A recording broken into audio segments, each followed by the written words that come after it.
Hello everyone, this video is in continuation to our videos on animal kingdom, wherein we are making videos for different phylums of animal kingdom. We have discussed vertebrata, we have discussed Gnatostomata, and now we are in this video we are going to talk about Gnathostomata, and then we'll talk about the different divisions, Pisces and Tetrapoda, which fall under Gnathostomes. Will be or Gnathostomes, that's up to you. G is silent here, Gnathostomes. So you I'll be making it in a series so that you can we'll cover up animal kingdom in a few videos, and then we'll start with the next unit, as many children have requested to start with the next unit. Obviously animal kingdom is quite a bit large unit, but this will help you prepare for your NEET and prepare for your boards and everything. So that's why. So keep watching and watch the video till the end. In the end you will get all the important pointers here on the board for your notes.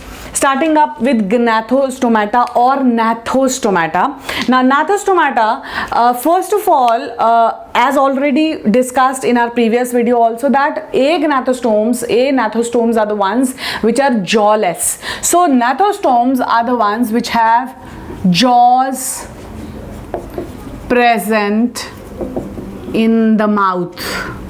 Fine, so their mouth has these jaws present, which is a significant feature of Gnathostomes, and the other classes which will follow also will have the same character in them. Now the notochord, which was originally present, has converted into vertebral column in Gnathostomes. Fine, so in Gnathostomata the notochord has those segments, vertebrae present in them, and a proper vertebral column is there. Now they have cranial nerves also, the nerves which are arising from the brain. So they have 10 to 12 pair of cranial nerves. What are cranial nerves? The nerves which arise from brain. Fine, and obviously we all know in humans we have 12 pair, so very close to it, 10 to 12 pair of cranial nerves are there in the Gnathostomes. Then they have they have mouth, they have digestive system, the systems are there, but yes, not that advanced but not that primitive as well. So the systems are working. They have gonads, that means ovaries and testes, paired gonads you can say, or in pairs. Fine, they also have appendages which can be paired or unpaired. Whenever we'll be talking about the different examples in it or the different classes, we'll be talking about the paired and unpaired limbs also. Now the appendages can be two types. They can be fins, we'll talk about it, and limbs as well. Fine, so the appendages can be fins for swimming, and they can be limbs also for walking. We'll talk about the classification, then this will be more clear to you. So they have appendages which can be paired, can be unpaired, and the appendages can be in the form of fins or can be in the form of limbs. Now in Gnathostomes they can be homeothermal or can also be poikilothermal. That means they can be warm-blooded or they can also be cold-blooded. Because we have different categories falling under these, so we have written poikilo and homeo both. Poikilo, Pisces or the fish, they come under poikilo, and homeothermal when we'll talk about aves, we'll talk about mammals and all. So they can be poikilo as well as homeothermal, can control their body's temperature themselves like us humans, or they depend on the outside environment for their body temperature, or their body temperature changes with the outside environment. That's cold-blooded or poikilo thermal. They have distinct organs present in them. Distinct organs, as when we talk about mammals, we have different organs in us. Fine, so they have distinct organs present in them.